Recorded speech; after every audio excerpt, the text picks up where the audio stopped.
Hello students, ज्ञान भारती अड्डा 100 में आपका स्वागत है। आज हम लोग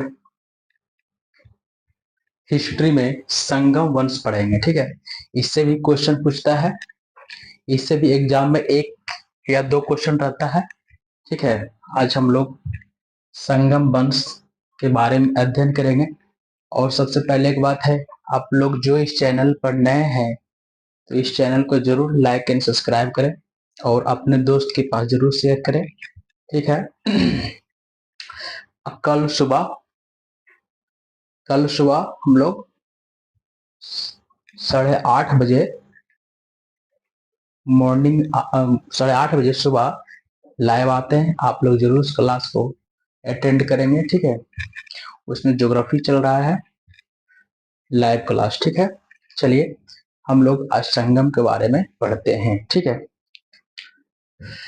संगम कालीन साहित्य में कौन को एवं मनन शब्द राजा के लिए आया था? संगम काल में एक शब्द आया है, उस शब्द को कौन या मनन, यह शब्द है जो राजा के लिए आया था, राजा के लिए प्रयुक्त होता था। कौन शब्द है जी? कौन।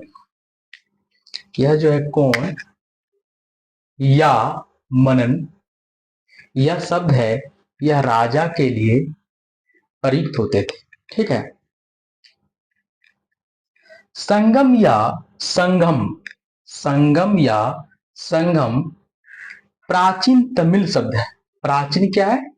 तमिल शब्द है, जिसे सामान्यतः गोष्ठी परिषद के अर्थ में प्रयोग किया जाता है। इसका अर्थ ही होता है गोष्ठी या परिषद। ठीक है, इस रूप में संगम तमिल कवियों एवं विद्वानों की परिषदें थी। संगम का अर्थ होता है गोष्ठी, सभा या परिषद। ठीक है, आगे हम लोग देखते हैं, संगम साहित्य तमिल साहित्यों का सबसे प्राचीन उपलब्ध अंश है। जो संगम साहित्य है वो तमिल साहित्य का सबसे प्राचीन उपलब्ध अंश है। ठीक है, संगम युग में दक्षिण भारत में पांड्य राजाओं के संरक्षण में 3 संगम का आयोजन हुआ था। ठीक है, प्रथम संगम, द्वितीय संगम और तृतीय संगम। प्रथम संगम का आयोजन मदुरै में हुआ था। दूसरा संगम का आयोजन कपाटपुरम में हुआ था और तीसरा संगम का आयोजन वो फिर मदुरै में था। मतलब मदुरै, कपाटपुरम, मदुरै। अब हम लोग जानते हैं कि प्रथम संगम के आयोजन का अध्यक्षता किसने किया है? तो प्रथम संगम के आयोजन की अध्यक्षता महर्षि अगस्त्य ऋषि ने किया था। फिर दूसरा संगम आयोग की अध्यक्षता जो है महर्षि अगस्त्य ऋषि ने किया था। मतलब यानी प्रथम और दूसरा संगम आयोजन की अध्यक्षता जो है महर्षि ऋषि अगस्त्य ने किया था। लेकिन तीसरा संगम आयोजन हुआ था उसका जो है अध्यक्षता नक्कीरर ने किया था। हम लोग देखते हैं प्रथम संगम, द्वितीय संगम और तृतीय संगम। ठीक है, प्रथम संगम का कौन किया है, द्वितीय संगम का कौन किया है और तृतीय संगम का कौन किया है, इसके बारे में हम लोग बोर्ड पर देखते हैं।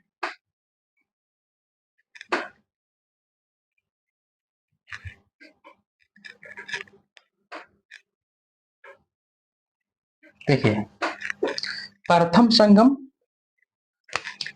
प्रथम संगम, प्रथम संगम। दूसरा है द्वितीय संगम, द्वितीय संगम और तीसरा है तृतीय संगम, तृतीय संगम। आइए देखिए इधर, प्रथम संगम का आयोजन कहाँ हुआ है? तो प्रथम संगम जो हुआ है कपाटपुरम। प्रथम संगम जो है कहाँ हुआ? मदुरै। प्रथम जो है मदुरै में हुआ है, दूसरा भी कहाँ हुआ है, दूसरा हुआ कपाटपुरम,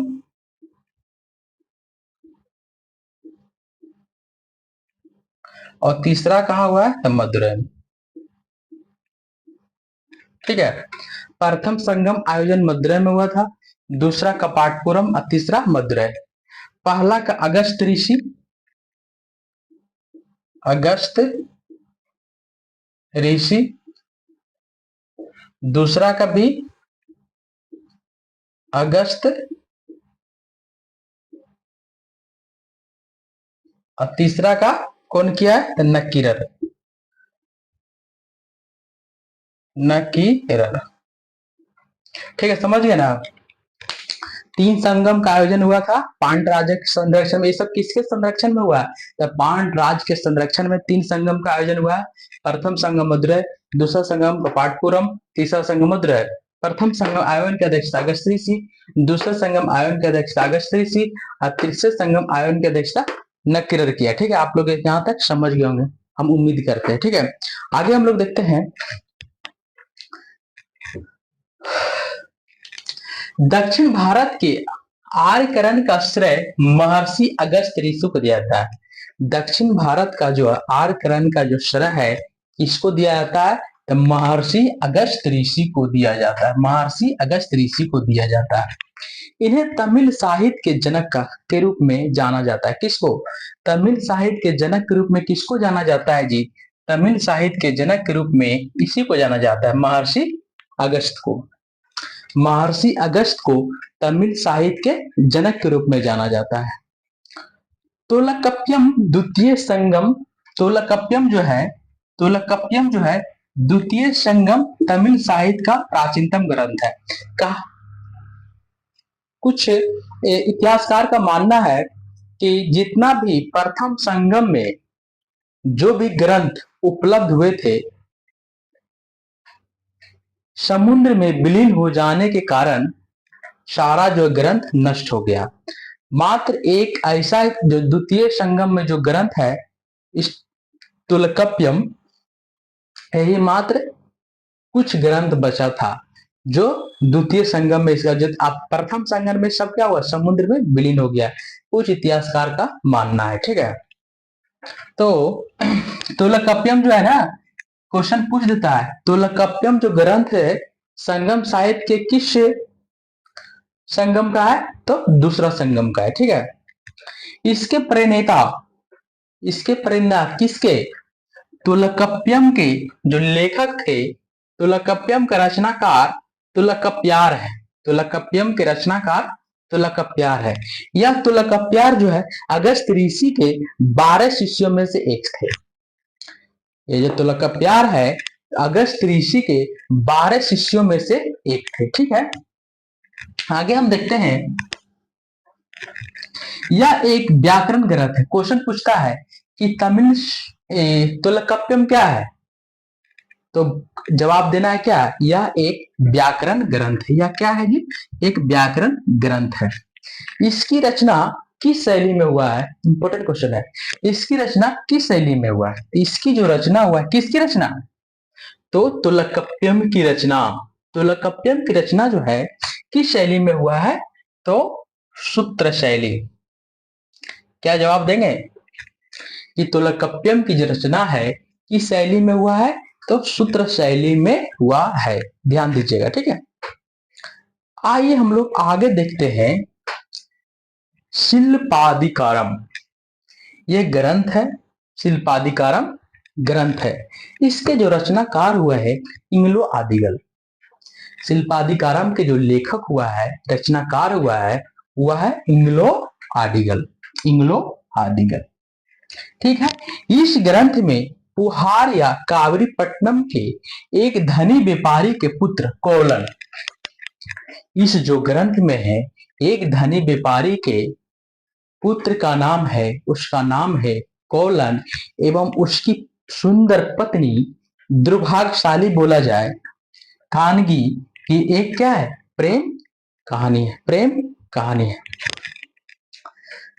कुरल, देखिए आगे देखिए,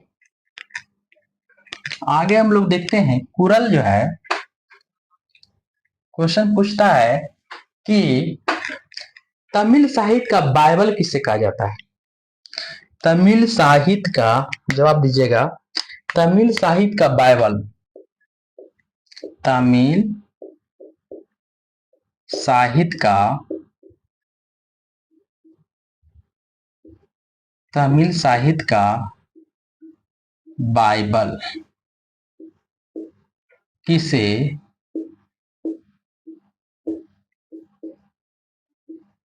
कहा जाता है। बोलिए, तमिल साहित्य का बाइबल किसे कहा जाता है? तो कुरल को। कुरल, तमिल साहित्य का बाइबल किसको कहा जाता है? तो कुरल को। इसका जो रचनाकार हुआ है, इसका जो है रचनाकार, इसका जो रचनाकार है तिरुवल्लुवर है। इसका रचनाकार है तिरुवल्लुवर, वल्लुवर। इसका जो रचनाकार है कौन है? तिरुवल्लुवर। तमिल साहित्य का बाइबल किससे कहा जाता है?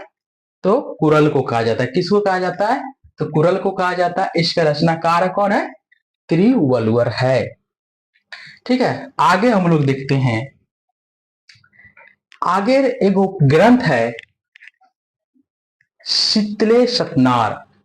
शीतले मतलब मणिमेखले की जो रचना है, मणिमेखले, मणिमेखले जो इसका रचनाकार है शीतले सतनार। आगे हम लोग ग्रंथ का नाम पढ़ेंगे मणिमेखले। मणि मणि मणि मणि क्या है? मणि में क्ले, मणि में क्ले। इस मणि मेखले का रचनाकार कौन है? मैकले मलिच है ग्रंथ का रचनाकार। इसका है शीतले सतनार। शीतले सतनार कौन है? शीतले। यह जो ग्रंथ है, क्वेश्चन पूछता है मणिमेखले जो ग्रंथ है किस धर्म से है? तो यह जो है बौद्ध धर्म से है। यह जो है बौद्ध धर्म से। मणिमेखले ग्रंथ का जो रचनाकार है शीतले सतनार है। मणिमेखले ग्रंथ किस धर्म से है? तो बौद्ध धर्म से, याद रखिएगा। अगला जो है ग्रंथ है, अगला जो है जीवक चिंतामणि। जीवक चिंतामणि ग्रंथ के रचनाकार कौन है? जीवक चिंतामणि ग्रंथ के, जीवक चिंतामणि ग्रंथ के रचनाकार कौन हुआ है जी? बताइए। जीवक चिंतामणि के ग्रंथ के रचनाकार कौन है? जीवक चिंतामणि के ग्रंथ के रचनाकार कौन है? इसका है तिरुक्देवर। इसका जो है तिरुक्देवर।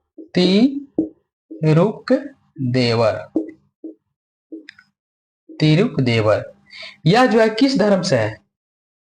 यह जो है किस धर्म का है जी? तो जैन।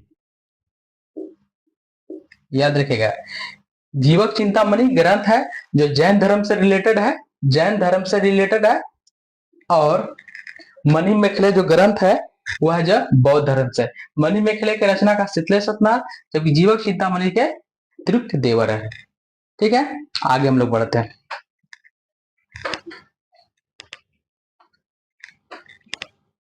सब नोट करते जाइएगा, कॉपी पेन लेकर जरूर बैठिए।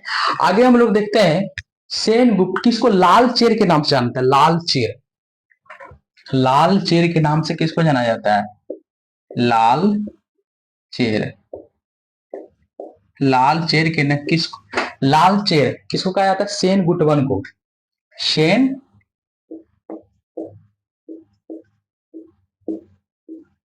सेन गुटवन को लाल चरित, इन्होंने ही दक्षिण भारत में, कहा तो दक्षिण भारत में पत्नी पूजा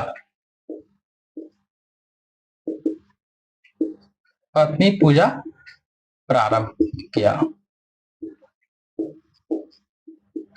जैसे उत्तर भारत में होता है ना, वट वृक्ष अभी हुआ 2-3 दिन पहले, तो दक्षिण भारत में पत्नी पूजा, तो उत्तर भारत में क्या करता है, पत्नी पति के लिए पूजा करता है, लेकिन दक्षिण भारत में क्या है, पति जो है पत्नी के लिए पूजा करता है। ठीक है, समझिए ना। तो वह जो है दक्षिण भारत, इसका शुरुआत किसने किया था, सेन गुटवन। सेन गुटवन को किस नाम से जाना जाता है, लाल चेर के नाम से जाना जाता है। ठीक है, इन्होंने पहली बार क्या किया, पत्नी पूजा प्रारंभ किया है। एक क्वेश्चन और पूछता है, ईख की खेती करने का जो प्रारंभ है किसने किया था, ईख की खेती, ईख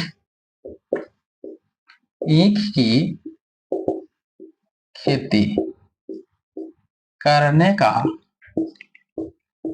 प्रारंभ ये भी किसको दिया जाता है, तो सेन गुटवन को ही, सेन गुटवन को ही।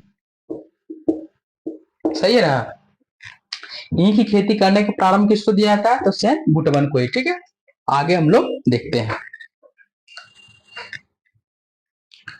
संगम काल में राजा को जो न्यायालय को क्या कहा जाता था, संगम काल में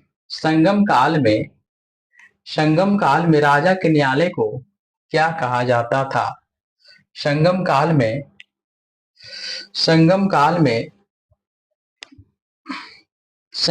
राजा का न्यायालय,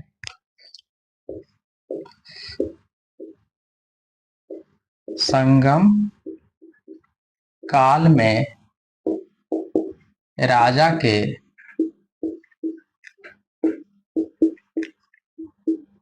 न्यायालय को क्या कहा जाता था, बताइए। संगम काल में राजा के न्यायालय को क्या कहा जाता था, इसको कहा जाता था मनरम, इसको मनरम कहा जाता था। संगम काल में राजा के न्यायालय को क्या कहा जाता था जी, तो मनरम। इसे हम नोट करते जाइएगा, संगम काल में राजा के न्यायालय को क्या कहा जाता था, तो मनरम कहा जाता था। संगम काल में राजा के न्यायालय को क्या कहा, अगला पॉइंट देखिए, संगम काल में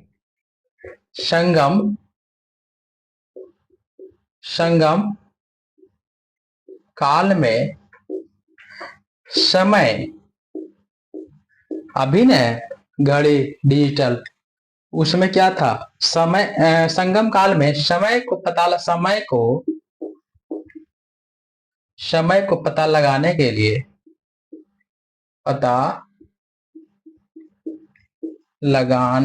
लिए क्या प्रयोग किया जाता था, प्रयोग किया जाता, तो बताइए। संगम काल में समय को पता लगाने के लिए क्या प्रयोग किया जाता था, तो जल घड़ी, क्या जी, जल घड़ी। संगम काल में जो है, संगम काल में तो जल घड़ी। ठीक है ना, संगम काल में समय को पता लगाने के लिए क्या प्रयोग किया जाता था, तो जल घड़ी का प्रयोग किया था। संगम काल में व्यापारी को क्या कहा जाता था, संगम काल में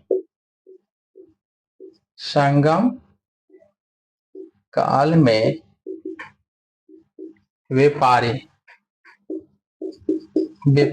के वर्ग को क्या कहा जाता था, बोलिए। संगम काल में व्यापारी के वर्ग को क्या कहा जाता था, इसको वेनिगर, इसको क्या कहा जाता था, तो संगम काल में व्यापारी के वर्ग को वेनिगर कहा जाता था। वेनिगर, वेनिगर, वे वेनिगर कहा जाता था। संगम काल में व्यापारी वर्ग को क्या कहा जाता था? तो वेनिगर कहा जाता था।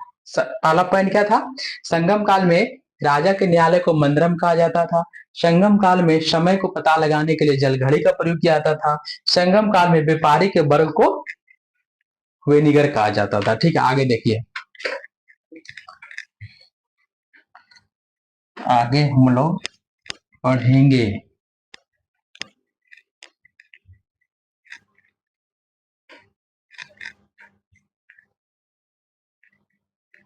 आगे हम लोग पढ़ेंगे, सब पढ़ लिए। एक चीज था, बहुत ही सुंदर चीज है कि संगम साहित्य में दास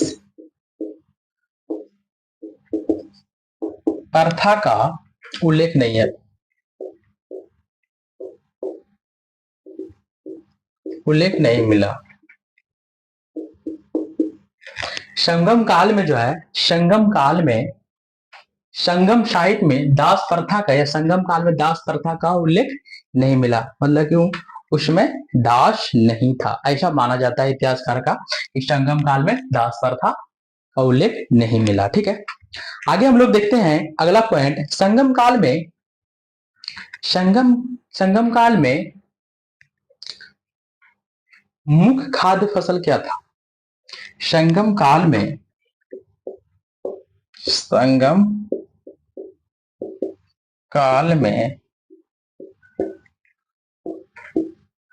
मुख्य खाद्यान्न फसल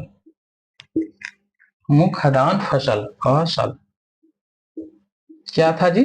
तो चावल था। संगम काल में मुख्य खाद्यान्न फसल क्या था? चावल। इसको क्या कराता था? दूध में मिलाकर चावल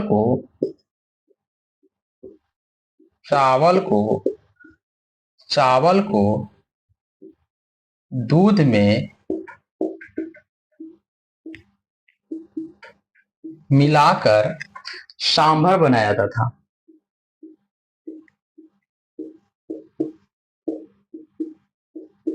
सांभर बनाया जाता था।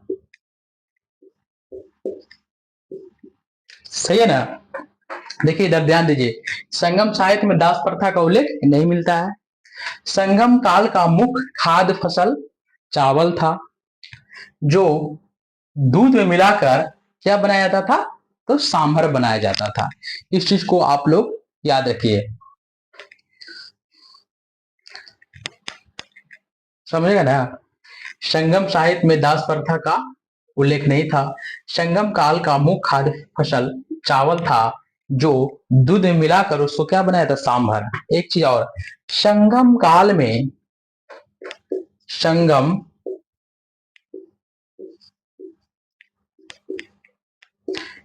काल में शुभ पक्षी किसको मानता था? शुभ पक्षी किसको मानता था जी? तो कौवा को। अभी भी कौवा को शुभ माना जाता है। अभी भी कौवा अगर वो काव काव करता है तो कोई लोग बताता है कि कोई आने वाला है। तो पहले जो अतिथि जो आया जाता था किन्हीं के घर पर, तो अगर कौवा आने के पहले, अतिथि आने के पहले अगर कौवा वहां जाकर के काव काव बोलने लगता था, तो लोग समझ जाता था कि आज कोई न कोई आएगा। ठीक है, इसी कारण संगम काल में कौवा को शुभ पक्षी मानता था। ठीक है, इसीलिए संगम काल में किस पक्षी को? शुभ पक्षी। एक चीज और है, अच्छा, तमिल देश का प्राचीन देवता किसको माना जाता था संगम काल में? संगम काल में अगला पॉइंट है कि संगम काल में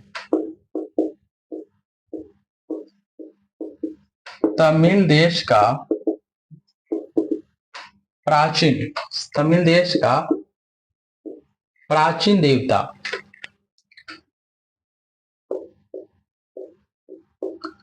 किसको मानता था जी? किसको माना जाता था, बताइए था। संगम काल में तमिल देश का प्राचीन देवता किसको माना जाता था? तो मुरुगन को, मुरुगन। ठीक है, ये सब आप लोग नोट करके लिखिए कि संगम काल में तमिल देश का प्राचीन देवता किसको माना जाता था? तो मुरुगन को माना जाता था। ठीक है, मुरुगन को माना जाता था। ठीक है, आगे हम लोग आज संगम वंश खत्म कर दिए। कल हम लोग पढ़ेंगे चोल, चेर और पांड्य। ठीक है, चोल, चेर और पांड्य। ठीक है ना, उसमें से जो उस चोल शासक को पड़ेगा जो 9वीं शताब्दी में उसका उद्भव हुआ था। ठीक है, आज जो है संगम वंश समाप्त हो गया है। कल नया टॉपिक पढ़ाएंगे। ठीक है, इसीलिए आप लोग से उम्मीद करते हैं कि आप थोड़ा सा जो भी पढ़ाते हैं थोड़ा ध्यान पूर्वक पढ़िए। ठीक है ना, और मन से पढ़िए, क्योंकि इस बार जो 1806 दरोगा आने वाला है, 1806 है ना जी, 1806 है, 1806 इसको किसी तरह क्वालिफाई करना है, इसको क्वालिफाई करना है। ठीक है, किसी तरह। चलिए, थैंक यू, धन्यवाद।